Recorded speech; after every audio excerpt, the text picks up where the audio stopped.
I'm not sure this works. Good morning, everyone. We're actually about to start. People assume wrongly that we start things on time at the BRD, so we've now demonstrated that this is not the case. But I guess you were enjoying the coffee. First of all, I'd like to give all of you a warm welcome to the BRD. For those of you who don't know me, my name is Malige, and I'm the Managing Director for Eastern Europe and the Caucasus, based in Kiev. And as I think I've been asked by the Foreign Affairs Ministry to say it's actually K-Y-I-V, that one is supposed to spell the name of the city, and not K-A-E-V, which is the Russian Soviet version of it. So please remember that when you come visit. And also please remember that it's not the Ukraine anymore, it's Ukraine, without the the. Now with this ad for the Ministry of Foreign Affairs done, will be a pleasure to host you for these 2 days. We have a day focusing on business today, and then one more specifically focused on the IT industry tomorrow. It's part of this whole Ukraine Week, which is organized. I'd like to thank the British Ukrainian Chamber for their leadership and their initiative, which we're very happy to support here. I'm sure yesterday you've heard that Ukraine is a land full of opportunity. I'm sure you've also read in the Kiev Post or other newspapers that it's a land full of danger, corruption, and other things. It certainly is, in my experience of having been in Ukraine for the past 4.5 years, a place with an unnerving tradition to start serious negotiations just after the final deadline has passed. And in some places you can still feel the beat of the Soviet bureaucracy, which is, I must say, adroitly exploited by vested interest to further and support their position. But it is the largest country in Europe. It has a dynamic entrepreneurial culture, and I strongly encourage you to come and meet Ukrainian entrepreneurs. It has the only agriculture in Europe that actually makes profits without subsidies from anybody. It has a world-class IT sector, some of the best aircraft engineers in the world, a very welcoming investment agency, and over the past 4 years, it's actually massively reduced the size of corruption in the economy. It's not been doing a terribly good job at fighting the corrupt people, putting them in jail, to be clear, but it has done a tremendous job in reducing the opportunity for corruption. You will have at some point today Andrei Kovaliv, who's the CEO of Naftogaz, in this room.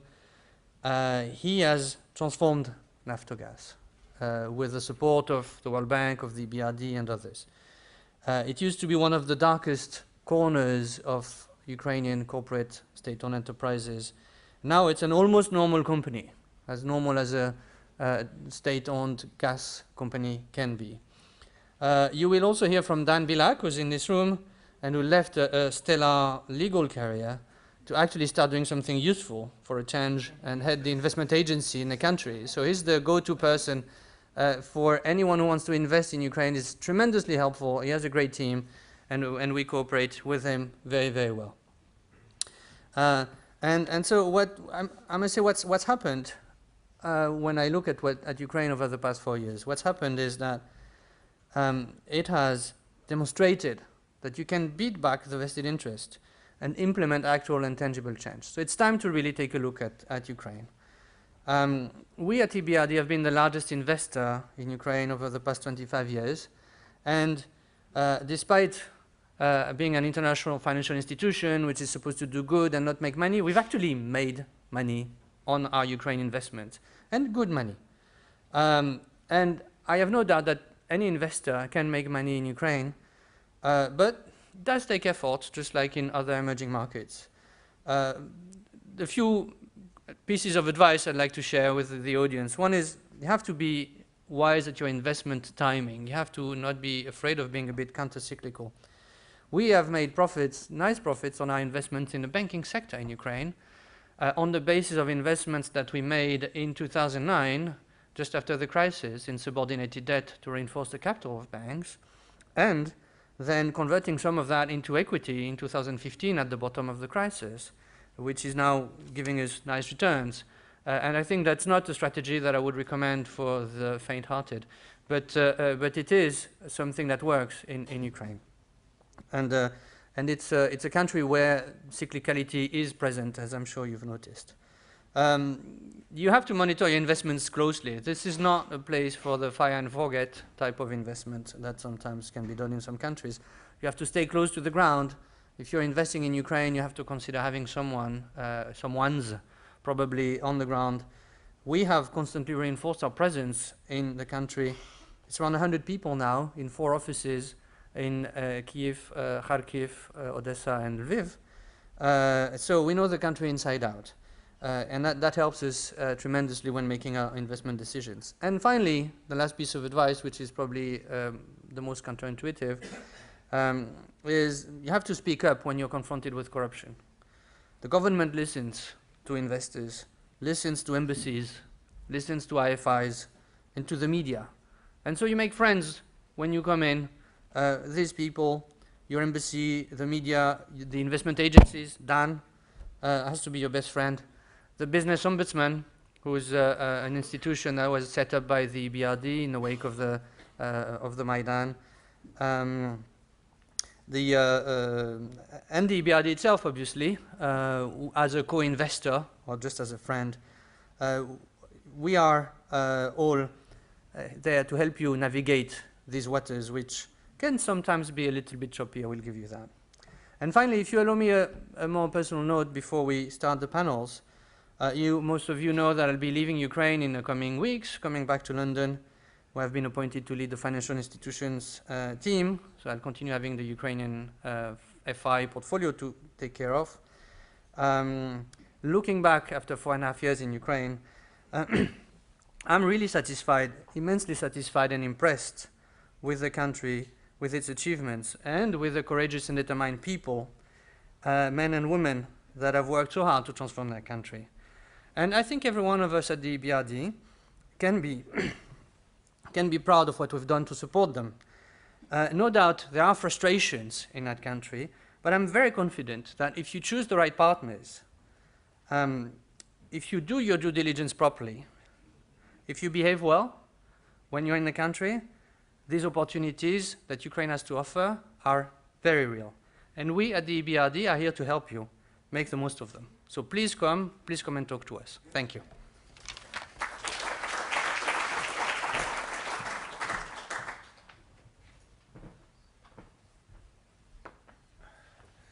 Thank you, Francis.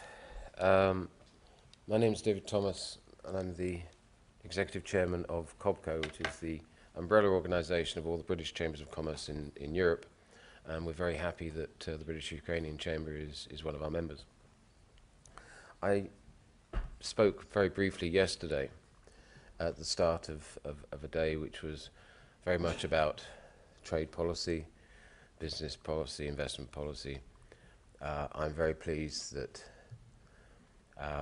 Liam Fox spoke at the conference, and I'm very pleased that he had a very positive meeting with the First Deputy Prime Minister of Ukraine.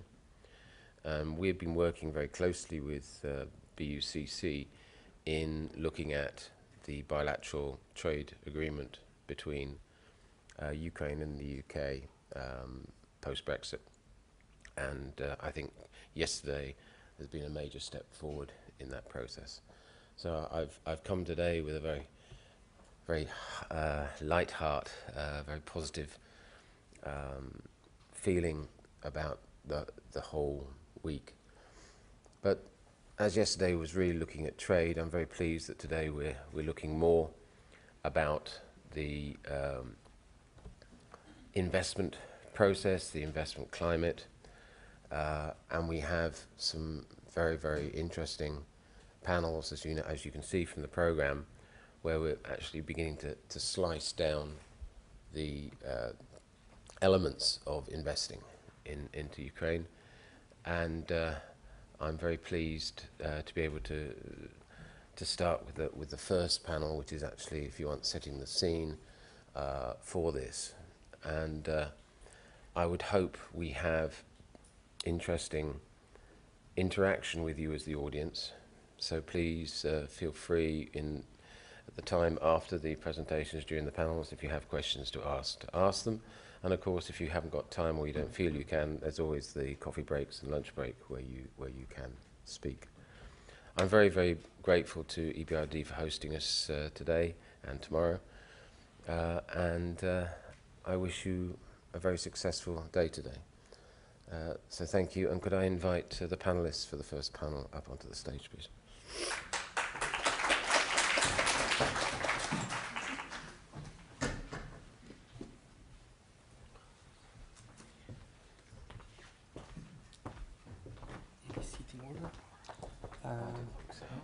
As you feel comfortable.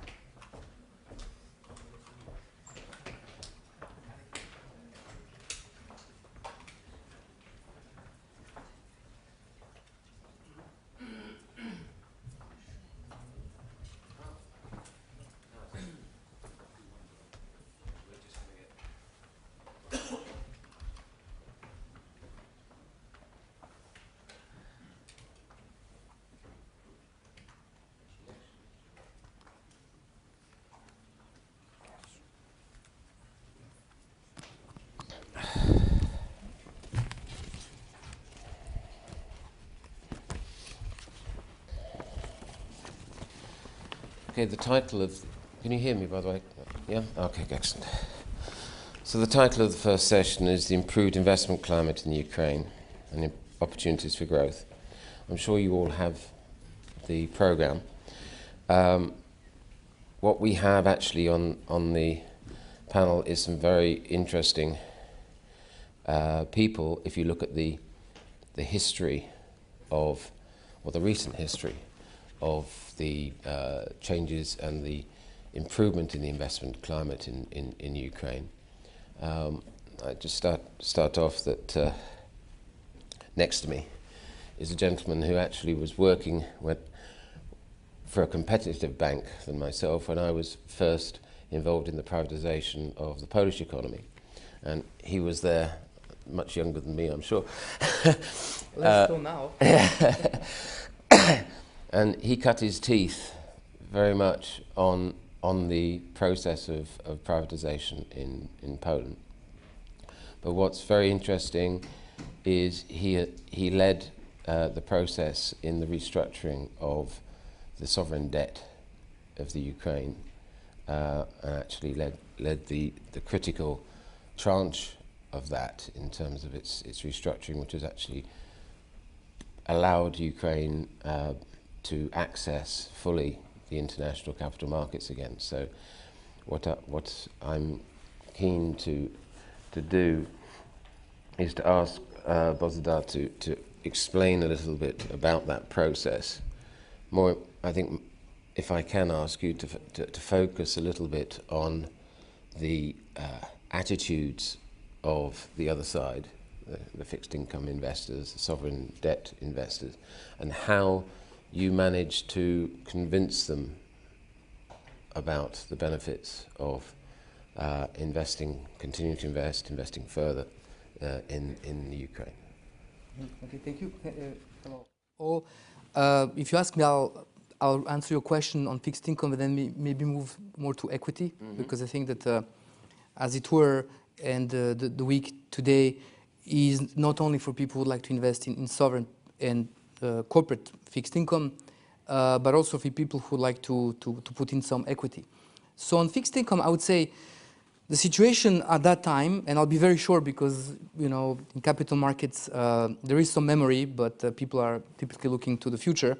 It was very specific in the sense that one investment manager on his own, and when I say his own, it was one man, and everybody in this room knows who and where in California he still sits, a bit bruised by Argentina of late, but he on purpose accumulated something like 45% of the total paper. So Ukraine, almost half of the paper, and every blocking minority and several of the 13 tranches of fixed income, also majority of the paper being held by one fund.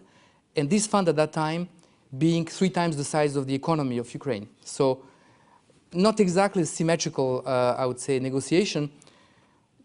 So I would say it's not up to me to say, it's up, I would say, for the Ukrainian government and also for the investment community to say whether this deal was a success or not. Suffice to say that for the first time, a country was able to get a nominal haircut, 20% without defaulting. So that was the first one. Then people like that, so that's 3.6 billion US dollars that Ukraine does not need to pay. And people liked also that for 4 years there was no principal amortization. But then, of course, as often is the case, now people say, oh, gosh, next year we need to start amortizing. And, oh, what is this 5 or 6 billion dollars? And why do we need to pay that? And what are those warrants which have equity-like characteristics? Well, that was the quid pro quo in this situation to get the nominal haircut, as it were. And I'm sure that when all is said and done, and in sovereign restructuring, you need to judge not by 3 or 4 years, but rather 10 or 15. I'm guardedly and how can I say, it's going to be difficult for me to be objective and advise the government, but I think it will be seen as an innovative and actually successful thing to do. All the more so, as you mentioned, that Ukraine, which is important, but also non-governmental entities were then able to tap international capital markets in short order. That was done last year for the sovereign and a bit earlier and some post for the best of Ukraine's corporates. Those coupons were good when there was a lot of interest in the emerging markets, and now less so this year, which have seen actually the opposite happening, but those are the markets. So what I would say, the experience there is that I thought that Ukraine was quite united on this. I'm very positive on the fact, and we as advisors have to say, I insisted to make sure that the deal, which involved a restructuring of no less than 15 billion US dollars, plus 5 from sub-sovereign debt, and I see some bankers here who participated, this deal received a two-third majority, over a two-third majority, a constitutional majority in the Ukrainian parliament. And those who follow Ukraine can read the transcripts where some populistic factions were attacking the government, and everybody, including us, the poor advisors of this, and then voted for the deal. So that's how it goes in Ukraine. So don't only read what people say, just look at what they do. And I think that was quite positive. Now, if you allow me, the issue now is that life never stops. And so it happens indeed, there is a need for, there are always financing needs for any government. So nobody should feel kind of under a lot of stress because Ukraine needs to $5 or $6 billion. The issue here, I think, is more that in order to have further private fixed income and then, of course, equity, which is maybe even more desirable, you need to make sure that the macro framework is set and done.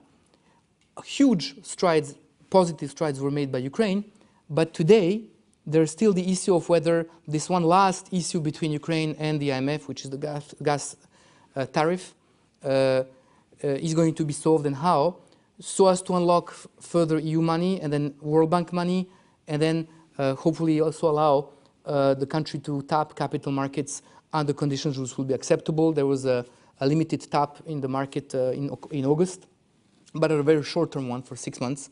So I think that's something that needs to get done. And I know that people in the Ministry of Finance are very busy, and I think in Bali there will be further discussions, but hopefully we'll have good news pretty soon. Overall, the adjustment of what Ukraine has done, when we will speak about it, like you talk about Poland, now we say Balcerowicz in the economy did incredible things. I think people see that what Ukraine has done from 14 to 18, 19 is pretty incredible. The issue now is not to give a medal to those who did it. The issue is to make this sustainable and to make sure that the next year's political cycle doesn't undo some or most of what has been achieved. And so, in closing, I hope hopefully not being too long, I would like to tell you a little bit what the equity investors tell us. Because as Lazard, and I'm covering the region, so I cover everything that used to be communist. And including France? not France for the time being. but covering also Greece, which some say that at least in some corners of the coalition, they would like to have it move closer to some form of socialism, and the special case of Turkey. So I'll tell you, I was in Warsaw yesterday, as it were, speaking with one of the biggest banks, and the CEO said, this Turkey thing is really putting stress on us.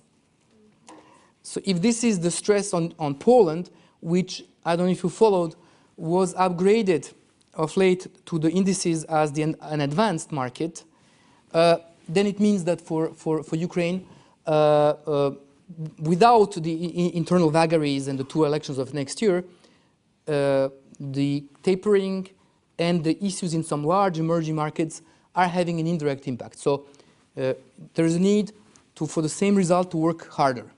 And it's not the fault of Ukraine, and I wish sometimes people in Ukraine would kind of, to the extent possible, and I was in politics 9 years myself, so I'm not naive, but at least to recognize the part that is the objective conditions and then focus on what could be done. And so, being a friend of Ukraine, I'm not going to do what many professed friends of Ukraine do, which is then start criticizing Ukraine and the people who are running it. I would say for the equity, Ukraine actually has a class of very effective contact persons for the investment community. I think this conference and others show that the message is getting out. My point is, as I think the British would say, the proof of the pudding is in the eating. So what does that mean? It means that at this point of time, one would need to see a couple of transactions happening, because nothing speaks more to the investors than other investors. So on the positive side, I think in the agri-sector, over the past years, some of the ABCD, the giants of the sector, have made investments in infrastructure. There has been positive movements on Ukrzaliznytsia and other enablers of making sure that the grain and other things can move around with no corruption and at prices which will be acceptable. And then you have seen that a long winding discussion in which we as Lazard were not involved, Maria got a successful conclusion. So successful conclusion meaning that a valid international investor is actually entering the market with north of 100,000 hectares. Where is the price? It's not disclosed, but seems like it's not a distressed price, it's a decent price. What happened with the former owners should be left for the institutions that need to deal with that. It's time to celebrate this first deal, and I think there will be more. And what we see from domestic and international is that we will start seeing more valid and stable agri-businesses that the world can deal with. And I think Ukraine should build on success, so make sure that ever more investment comes into that strategic industry. No, the season meteorologically was not the greatest, for sure, but still, it's important, and the interest is there in terms of climate change. This biggest Chernozem gift of God in the world is there to stay. On the other hand, I would say, if we look at the privatization program, the issue there, I mean, on the positive side, is that the new law has really facilitated the transactions in terms of the mechanics. So people have listened to investors, to advisors. But at the same time, the candidates that have been picked are not the easiest ones. So I would say the direction is good, but now we will see on the 2 or 3 difficult processes on which we are not participating, which are Centraenergo and also OPZ, how things will turn out.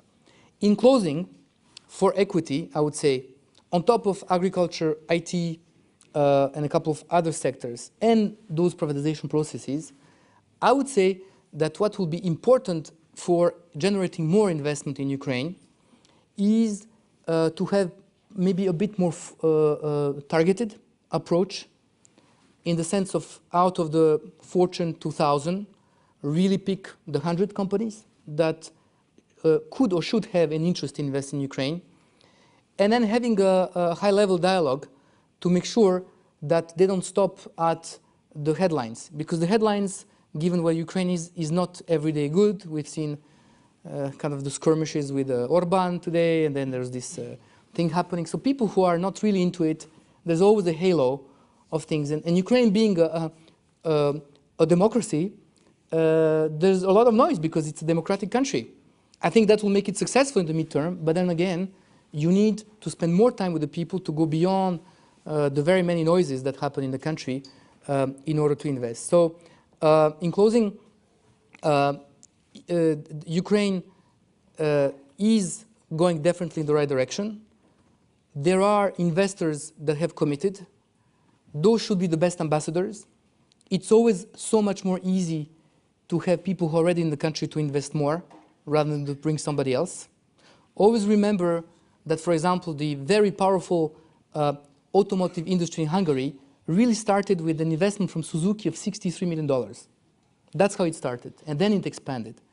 And a bit more focus in approaching the people who should be there. And I think after the political cycle of next year, because next year is a very big election year, I think some of the unknowns of the investors, will it become blue again? Where will the hryvnia exchange rate will go? Those big kind of uncontrollables will be off, and I think the 19, 20, 21 really should be very good years for investment in Ukraine. Thank you very much, and for bearing with me for this long soliloquy. Thank you. It's for me very interesting looking back 30 years to Poland at the process that went on with Poland, and there are some similarities, although Ukraine is completely different to Poland. But what I would like to pick out is that in Poland there was always a time lag between perception, international perception, and reality. And it was business people who came into Poland, invested in Poland, equity investment in the first small privatizations, which actually got the reality going, even though the international perception still was, this is a flaky country. This was back in 1989, 90. You know, it's still communist when it wasn't, and you know, democracy is not really that stable, all these kinds of things. And it was an incredibly noisy political environment because politics was settling down. And there are very, very similar situations there. If I could ask Adomas, because you're right in the thick of it, if you want, with the Prime Minister's office, the way that the Polish government got on with things in some ways was to just ignore the noise around, and they actually focused on some critical transactions and initiatives.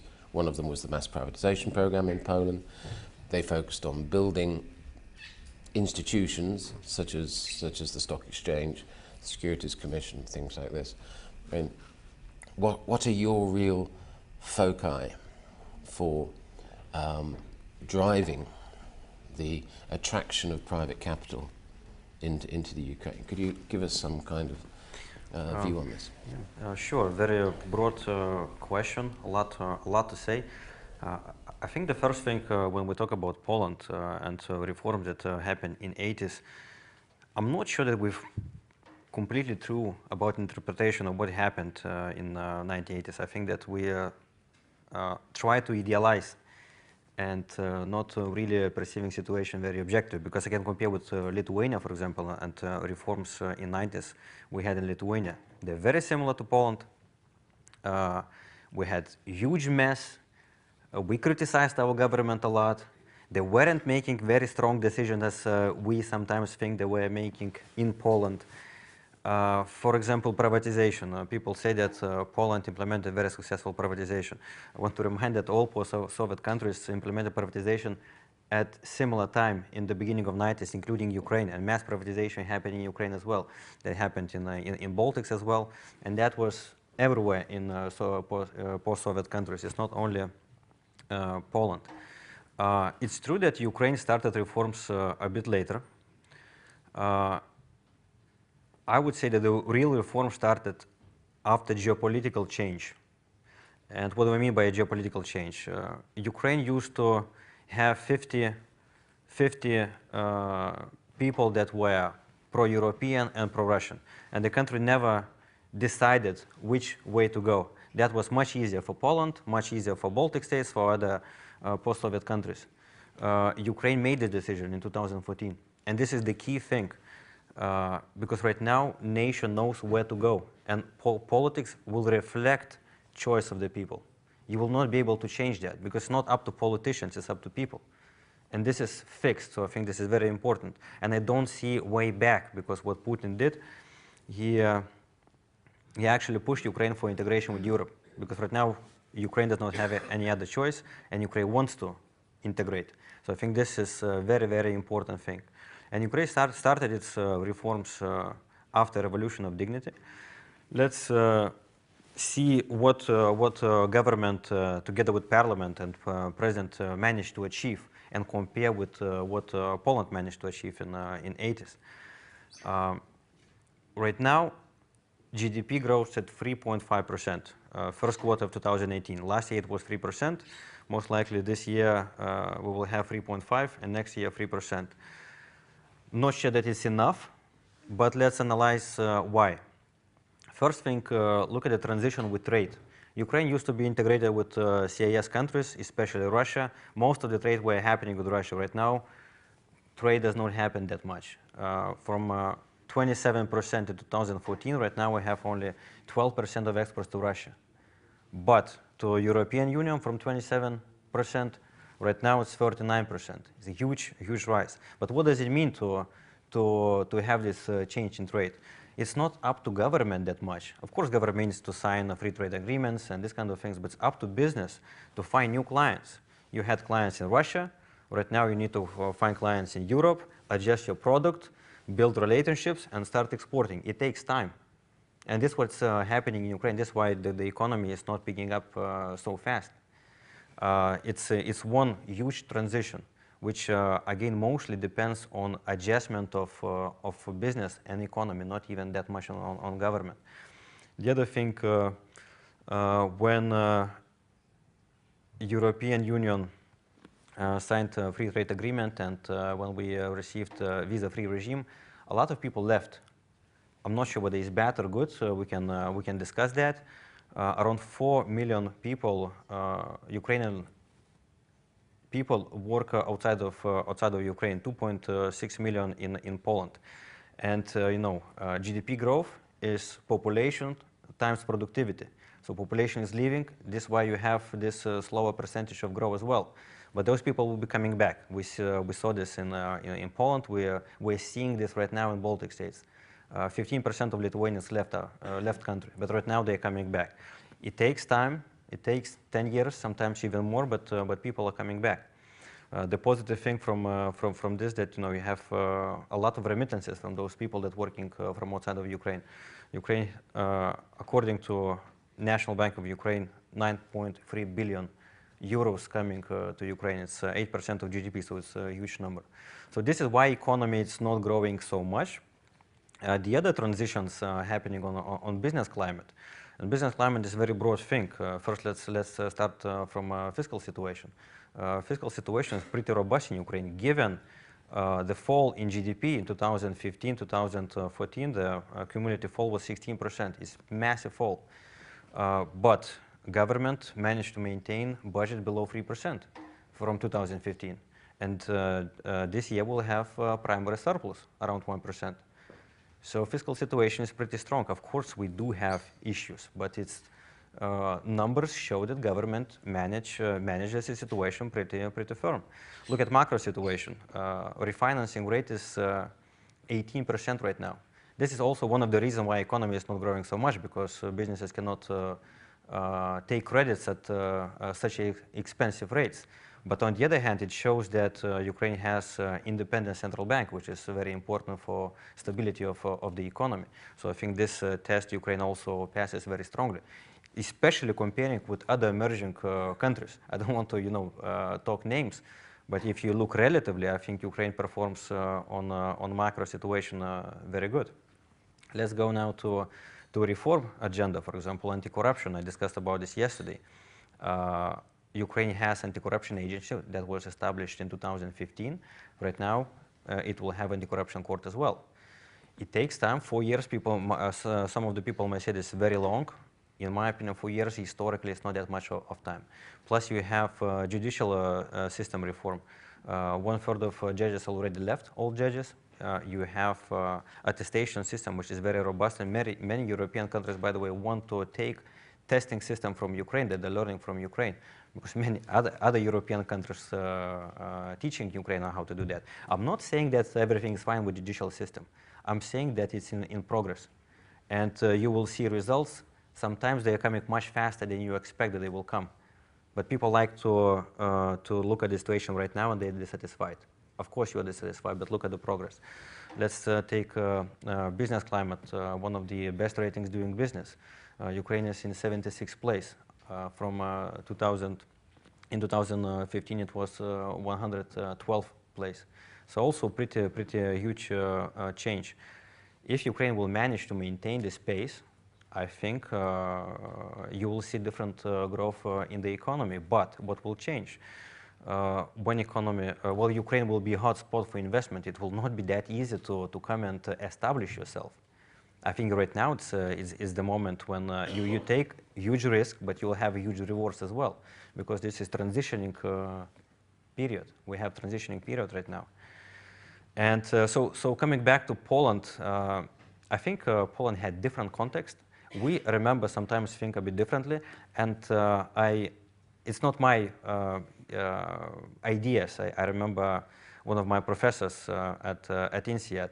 He said that case studies is the worst thing to learn, because what people do, they write case as they saw that situation, but they're not objective, because they took only those things that they believe should be taken into account. And usually, you know, they are much. People are much brighter there. They are much better than reality is. So that's why I think when we talk about Poland, I'm not sure that we interpret situation objectively. I'm not saying that Poland did bad things. I think that they did great things. But I think that Ukraine right now also doing good things. And if we will continue this pace, 5 years ahead, we'll be remembering these times. And we will say how fast reforms were happening. Just 3 things, maybe 3 reforms that I think are very important to mention. Pension reform. In Ukraine, nobody talked about this 15 years. Last year, government passed law that effectively extended retirement by 4.5 years. This is massive. This is difficult. So Putin right now has a huge political problem because of this. Ukraine passed it pretty easily. So I think they're taking political risk. They're taking political hit to the political ratings. Or gas prices. Gas prices right now 70% to market level. They used to be 20% market level. And government managed to increase to 70%. It's still not 100%, but it will be done. Government just need time. And again, I think in 5 years, when politicians will be analyzing what happened, they will say, wow, they were crazy, they were taking so much risk. And they weren't even technocrats, they were politicians. Because usually when governments want changes, they appoint technocratic governments, they solve all the mess, and then politicians come to rule. And right now in Ukraine, you have politicians that are actually doing these unpopular things. And two reforms that I will also want to mention, education reform and healthcare reform, also reforms that nobody talked about. Those reforms will take 10 years to see results. But what's very important that in these reforms, you're changing financing system of healthcare and education. So budget becomes much more sustainable. So that's also good for fiscal situation, and that's also business climate, because we understand that we will not overspend on these reforms or on these areas. Thank you very much, because I think that's a very clear indication of a political will in Ukraine to actually drive what needs to be done, the foundations for the economic development, and thank you for that.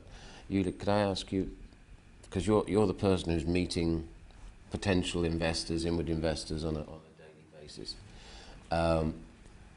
Could you give us a flavour in terms of what you see is what is attracting them, what is causing them concerns, and how is the government helping inward investors, foreign investors, actually locate very important equity capital in the economy?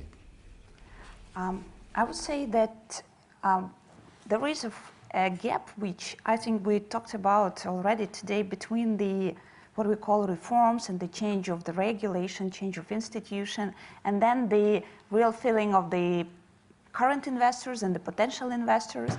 And actually, I think now and the next year, this is the time when these first steps that were done in 2014, 2015, 2016 are now bringing the fruits.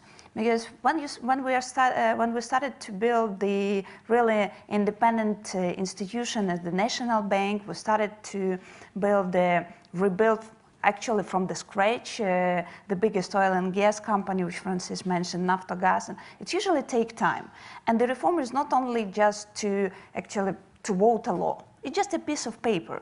Then you need also a time, and it takes months, and it takes sometimes years and huge resources to implement them, to educate the people how to live in this new reality, to educate the civil servants all around the country up to the small town, how to use this new regulation. And of course, it takes a huge time and huge efforts. So I think now we see that first results of the reforms, which is felt actually by the business community. And the first thing that actually strikes a lot from the companies who are coming, especially newcomers to Ukraine, I think that for the last, we just counted a few days ago in our team that it's 3 times increased the number of the meeting and the requests for the meeting that the newcomers are having in coming to Kyiv. And there is a thing which we are observing very often. There is a huge difference between the attitude towards the country when you're sitting in London, when you're sitting in New York, when you're sitting in Paris, and then when you're coming to Kyiv, and then you talk with the people, talk with the business community, talk with the banks, talk with the government, and there are 2 different pictures. Because unfortunately, still the picture of Ukraine, when you read the headlines, it's not good. And it's not enough to bring this confidence from the business community, from the country. But if they are ready to spend a day or 2 in the country, to be on the ground and understand what is happening there, I think that it's a different, and we feel, and they are talking that it's a different story. So I think the first thing now, Ukraine is still under-advertised about the real result, what is happening in the country. And that is a gap that I think with all together, and with this kind of the conferences and a lot of other events we are doing, you need to build that storyline. I remember the process of restructuring that actually Bozidar with Lazard were leading, and the key message was Ukraine is changing. So it's not that we are okay with everything. It's not that the country is like in the end state of all of the reforms, but we are on the constant path of improving the climate, of building institutions, of fighting corruption, and that is how the spirit was and the message was sent globally. I would say that we see the investors coming to those sectors where the regulation is working and where they can get margins. At the end of May, we had the meeting of the National Investment Council, and we were talking, Bozidar mentioned the companies of Fortune 200, Fortune 500. We have there the members with the total capitalization around of $1 trillion. These are really the big companies and big names, and most of them already expanded for the last 4 years their investments in the country. Either they are the big grain traders, ABCD companies who are investing more and more in the agri-infrastructure in the country, or it's the telecom companies where we launched 3G and 4G just for the last 4 years. Whether it's GE with their big deal with the locomotives, which actually will help all of the export facilities to unlock the railway bottlenecks which the country have now currently. So there are other things moving on, and there was even a joke, not a joke, there was actually my former boss, Minister of Economy Ivaras, he was saying that the real proof of the improvement of the business climate will be when IKEA will finally enter Ukraine, because it was actually 3 times the company was trying to enter Ukraine, and for a lot of reasons, starting from corruption, starting of bureaucracy and so on, they just stopped there and they stopped these attempts. But they already in Ukraine, they already hiring people, and next year, at the beginning of summer, they were opening first their stores. And actually, it's a good evidence that the things are moving on, that it's much easier to do the business in the country. And if we move to practically to the particular sectors, we see the really huge boom in renewables. We have just, for example, for the 9 months of this year, around 450 megawatt of already installed renewable capacity in the country. You can hardly find such high of the speed of the development of the renewables, and we saw more and more companies, and even I hope in a month there will be a good announcement of really big strategic energy company coming to the renewable sector in the country. It's an infrastructure, it's an IT which is driving, of course it's an agri sector. But I think it's not enough. We need these success stories, we need this proof of the reforms with more and more equity investors coming to the country. But from the Ukrainian side, we still need to create more room to invest with the privatization, with the concession, with the land reform. These are the huge markets and the huge spaces where the big strategic equity investors will for sure come to the country when the country will allow, by lifting the moratorium for the land speculation, lifting and eliminating the huge ban for privatization with the big state-owned companies, ban for concession and the new legislation for concession, which I think in a few months will be already voted to the parliament. All this will create actually a space for really big deals, so-called this flagship project, which will bring a huge advertisement on Ukraine as the investment destination throughout the investment community. And actually, it's working on. I would say the only one tricky question that I got to, I think 2 weeks ago, from one of the investors, that was the question, is this all you've done for the 4 years irreversible? And it's really hard to say because, of course, everything could be reversed back, and we see a lot of examples throughout the world, even with the biggest economies.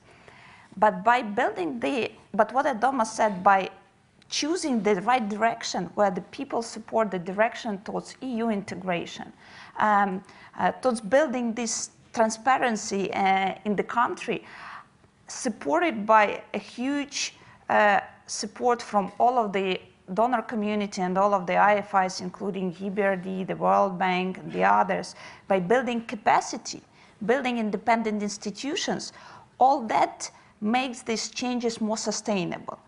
And for sure, it will be harder to reverse back when you build a strong basement and then you are building the house based on this strong basement. Thank you very much. I actually think the real sign for the arrival of Ukraine in terms of foreign investment is actually when you get to the Mittelstand, whether it's the German Mittelstand or French or wherever, investing in numbers in the economy. It's really good to have the big headline investments because it's good for the profile of the country, sorry. But for the economy, it's to get that level in, because that is what will then really pin your integration into the rest of Europe and the trading and everything else. So my only comment would be, don't lose sight of actually attracting that Mittelstand band of investors. But Francis, just to round up the panel, I mean, in your introductory remarks, you made a very interesting point that the EBRD is the biggest investor in the Ukraine. It's a role that you probably don't want to be as an institution for very long, not many more years, if not months. You want to be seen to be coming down in the rankings. But I would think you still need to be a big facilitator in the further investments. I mean, how do you see EBRD's role evolving? Because you've done a fantastic job in providing the stability and the foundations and supporting the institutions so that there are real foundations in the economy. How do you actually see it from EBRD's side? What has to be done by this foundation and the international foundations around the Ukraine to help the investment climate? I think you're making a very good point. I'd love for EBRD to be both investing more and lower down in the rankings, right? Because Ukraine needs more investment. And by the way, not just foreign investment. I think it's a wrong idea to focus. I mean, it's really important because foreign investors do not know the country very well. So Yulia and Dan and others are doing a fantastic job. But focusing solely on foreign direct investment is hiding the basic truth that if you build a good investment climate, it works for all investors, right? And you have, you were mentioning Mittelstand, we see some companies coming. We actually see a lot of them be successful. It's not true that Ukraine is a place where one cannot have success. I think we have lots of clients, both Ukrainian and foreign clients, including people that have actually come to this country as a single lone entrepreneur coming from the Netherlands, France, Germany, whatever, and who have actually built businesses in a way which is probably not as easy to do in a Western European context, actually, for other reasons, for the level of competition intensity and so on and so forth, right? So Ukraine has a lot of these opportunities. I would love to see, again, EBRD has invested around 12, 13 billion euros worth over the past 27 years. I'd like EBRD to invest 1.5 to 2 billion a year in Ukraine if we could, but we can't. We're actually investing somewhere between 600 and 800 million a year in Ukraine. As you mentioned, our mission at the end of the day is to bring it to a situation where we have to invest zero in the country every year, zero, because we have to. That's when the country is successful. That's when the country has graduated. Okay, we invest actually very little by now in the Baltic countries. We do still invest. We go on the frontier. We go in the capital markets. We go in the private equity. We go in the venture capital space in those countries because it is the last frontier there. In Ukraine, the last frontier is much closer to what EBRD traditionally does, which is change the infrastructure, introduce concession laws, bring value added into the agriculture. And from that standpoint, I think what we see in Ukraine is a unique cooperation between the government, the IFI communities, foreign countries, to bring about the sort of changes that the country needs to move forward. Just to take the example of agriculture, why do people work and focus so much on the land reform? That's because, one is, it's a question of kind of almost democracy and freedom. There's no private property if you're not allowed to sell it. Right? Private property is a sham if you cannot sell your private property. And that's the situation with land today in Ukraine. But there's also more of an economic sense to it, which is with the warming, with the evolution of climate and so on and so forth. The continued success of Ukrainian agriculture increasingly depends on effective irrigation. Now, if all you can do when you manage land is have a 7-year lease, who's going to invest the money that needs to be invested, which is often more than the value of the land itself, for irrigation infrastructure? So no one does, of course, because it's not a rational economic decision. So we work together, and there's an exemplary partnership. We work hand in hand with the World Bank on this to create the conditions for land reform. And I think it is going to pay off in the future, also because we've actually taken the view that we need to work on these sorts of reforms not when the political window of opportunity opens, because the problem is that IFIs and this sort of reforms do not work at the speed of a political window of opportunity. If you wait for a green light, you have a new president, you have a new agriculture minister, and they say, let's do land reform. But the window of opportunity will have closed by the time we have commissioned the feasibility study, right? I mean, because these are complicated things and they need to be thought through. So we're actually working without the promise of any immediate results for our investment. And I think it's very much the role of the IFIs in that country to be building and to be providing the know-how to build the economy. The other thing that I think when you look at investors and the way we work, we don't create projects ourselves. No IFI does. we support people that have ideas. So someone will come to, in the case of the private sector, Jason at the IFC or us or some others, and say, hey, I would like to create a wind farm, I'd like to create a chicken farm, whatever it is. And I've got some investors, I've got some capital, I've got some management team and so on, will you support us? And we're more than happy to look at these situations. But we cannot create ourselves. We're not farmers, we're not energy specialists, we don't create these projects. And so that's why it's so important that people understand that when they come to Ukraine, working with us provides them with that additional layer of certainty, of serenity in their investment, of protection from the difficult circumstances that can and will happen. I'm not here to say Ukraine is la-la land.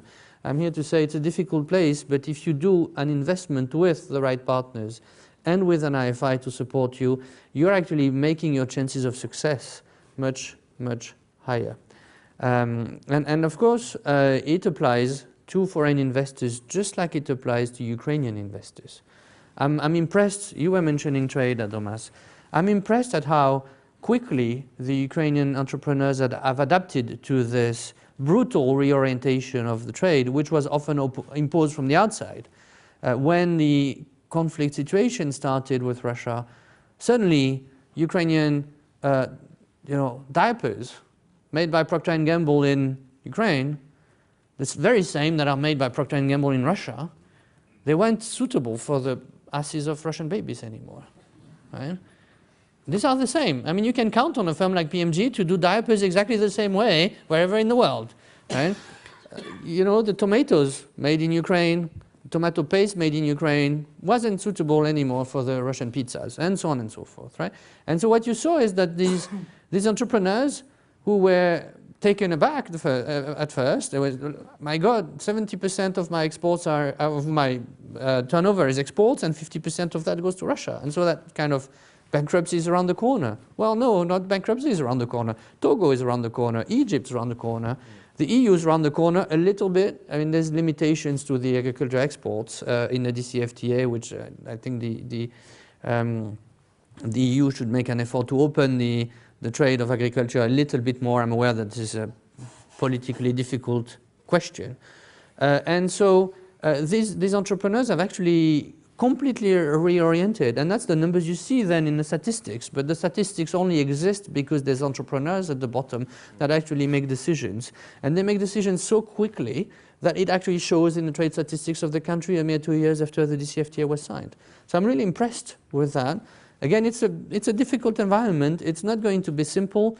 It is always difficult for people who are in this room when they go to their boards in Paris or Vienna or London and say, hey guys, I've got a great idea. How about we invest in Ukraine? And often the first question that you get is, are you seeking early retirement, right? Well, it's time to revisit that assumption. This is not a bad idea. But you have to know, you have to walk into the situation with your eyes open, knowing where the opportunity is, knowing how you reduce, how you mitigate the risks of investing in Ukraine. That's what we're here for. Thank you very much. We are right up against time, and although I promised to allow people to ask questions, unless there's one really burning question that somebody wishes to ask. Please ask your question. We look at investments around the world in agribusiness. So we've looked recently at Nigeria. Sorry, could you say which company you're from? And Harvest Agricultural Fund. We have a number of funds. Okay, thank you. So we looked recently at Nigeria, Zimbabwe, Serbia, Argentina. We have a number of our investors are from China, Singapore. So China can't feed itself. We mentioned that yesterday. There's a massive problem. Water's huge, soil is terrible if you're lucky, and the rest of it. And they're growing at massive rates, and food is a massive issue. Can't even trust the food. So they're looking around, seriously. Now they've looked at Argentina, Nigeria, Zimbabwe is a great food basket. What shocks me about Ukraine is the rate of progress in the last 4 years has been mesmerizing, would be an understatement. I mean, they move so fast, just bold, bang, we do it. And there's not many countries that do that. The issue here now, however, is when you speak to the Chinese or the Asians, they think of Ukraine now, well, oh, wasn't there that war, etc., etc. So, can you try and speak in the microphone? yes, of course, yes. So, Thank you. okay, no problem. So, bottom line is this. There's the China Fair coming up, and I hear that Ukraine's going to have a fairly big stand with wood, etc. All that. Ukraine is amazing. Black soil, etc., etc. Now, the environment is super. If you try and invest in Argentina, great land, but you have a massive issue. Nigeria, Zimbabwe, I mean, they've got another 10 years of work, geopolitics and so on.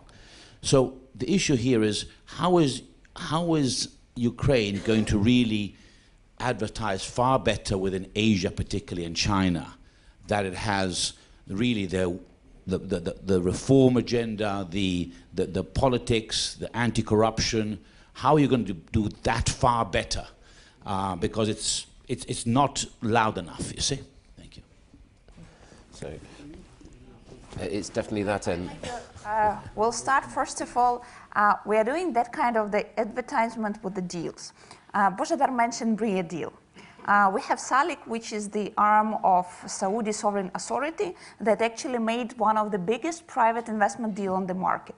So actually the Middle East is already entering the agri-market with Ukraine, and of course then it's like a snowball. You just get one, then you will get the rumors are coming around the world. They're coming, okay, we are here in Ukraine, we are ready to put more money to invest, and then the others are coming. So this is, I think, the best way to do it, because they still will believe the business more than any of the governments saying we are the best reformers in the world. So that is the first thing. Another thing, of course, some of the good story with the news which are coming from the country, but not only about the reforms, but about the deals, about the things what is happening in Ukraine, and more global companies coming to the country. That another way. And of course, we have a separate work with our all of the instruments we have, starting from our trade missions. We have a special export promotion office who is doing an excellent job working with different regions, including Africa, including China and the other countries. We have the embassies, which we circulate on a monthly basis, huge amount of information to work with. But of course, for us still, we were much focused on a free trade agreement, to be frank, with the EU, because it was on the political topic. It was a huge switch towards the export, what's already being told. And of course, Asia is another big story. It's another big destination.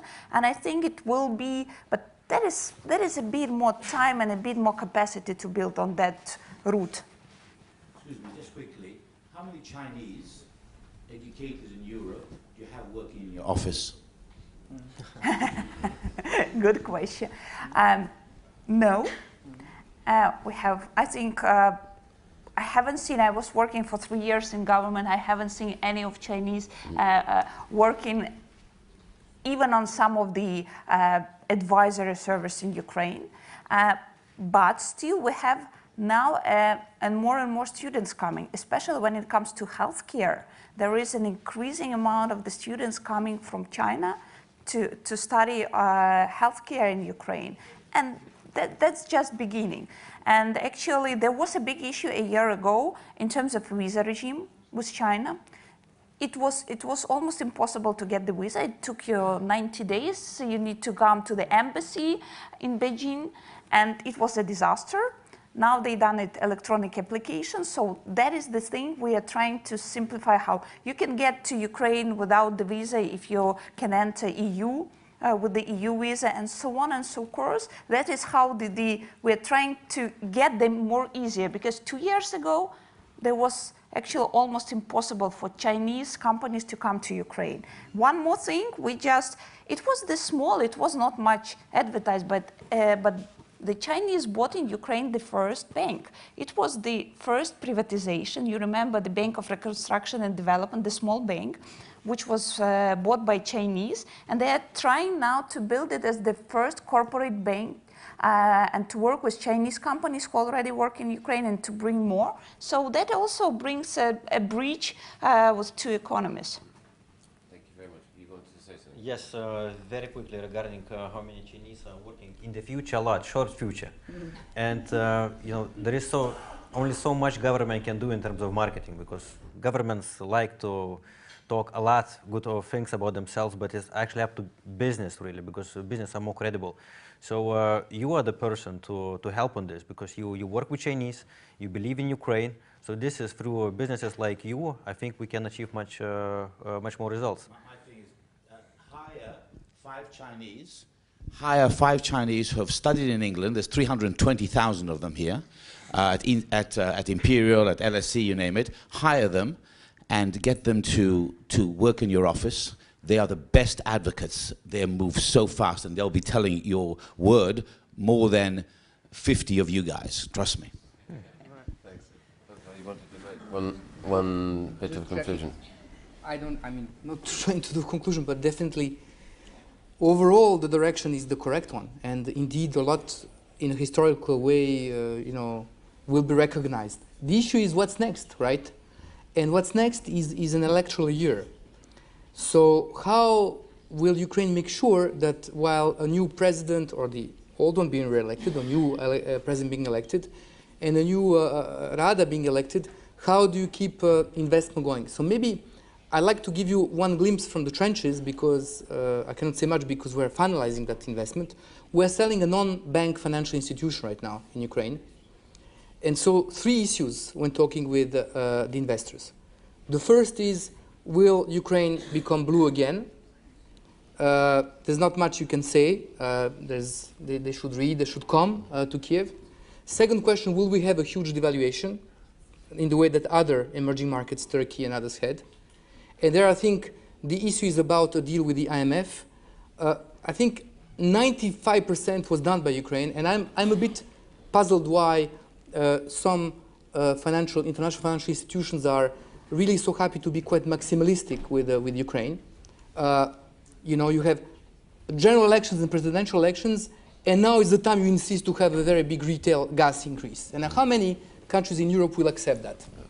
And on the land, I mean, you know, it strikes me as a bit strange to try to have a complete private ownership with no strings attached in a country where we just discussed this is the one big natural resource.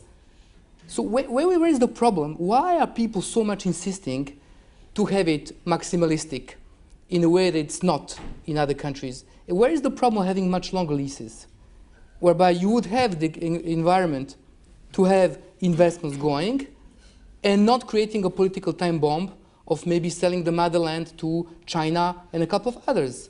I mean, surely there must be a compromise on this one. So I think Ukraine is not in a good position to negotiate. But frankly, I'm sometimes puzzled. Why is it when you find a very willing government doing everything, you will try to pile on? We've seen that in transition in other countries as well. So that's for the IMF, the World Bank, and the EBRD. But what Ukraine can do this year, which is going to be, the risk is that there's no investment next year because of the election.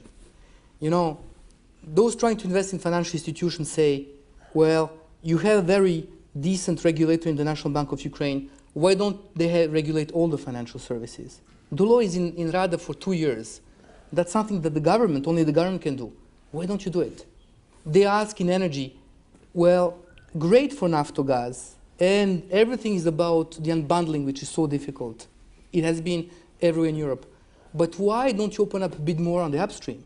Because there's going to be a lot of valid, capital going. So I would say, not on the historical level, but at a level from now, let's say until the end of 2019, there are things that actually the government and all the institutions in place can do to make sure that next year we have a few $1 billion of investment in Ukraine. Bozidar, you're going to get me roasted by the organisers. Don't be roasted, Can I yes. say one thing? I'd like to say one thing. I think Bozidar should know better than to think that EBRD has something to say about the gas prices in Ukraine. Yeah, sure. All right?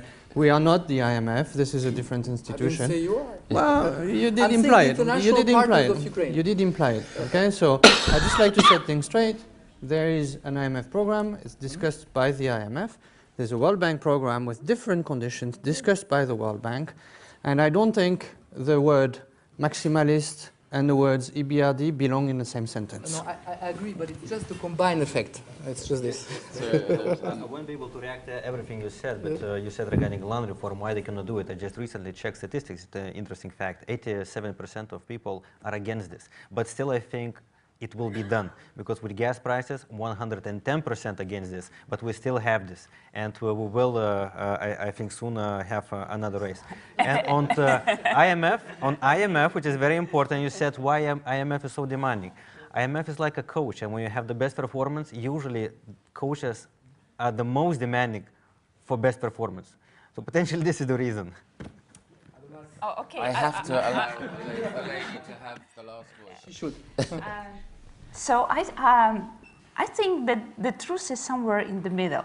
As it usually says, if it comes to the hottest thing of the gas prices in the country, I know it's personally because I was there in the government doing 2 of these decisions. It's not about the prices. You build the market.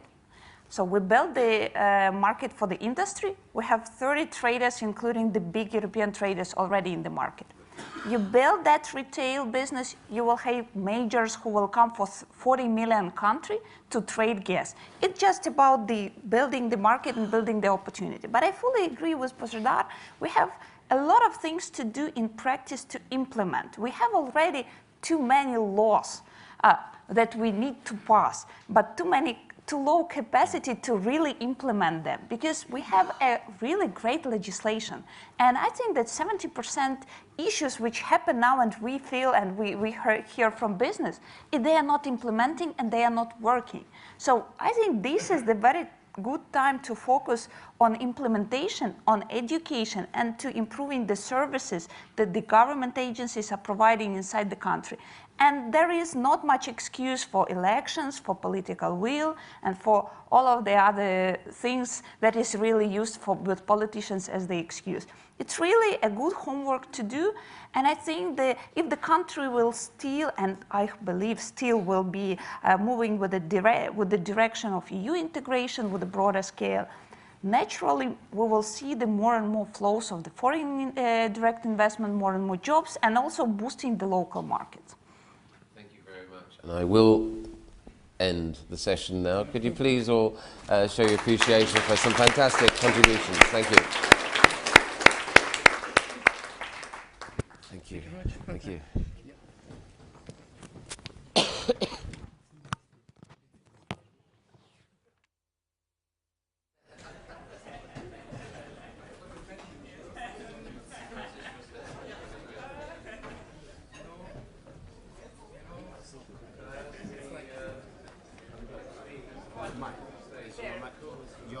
Yes.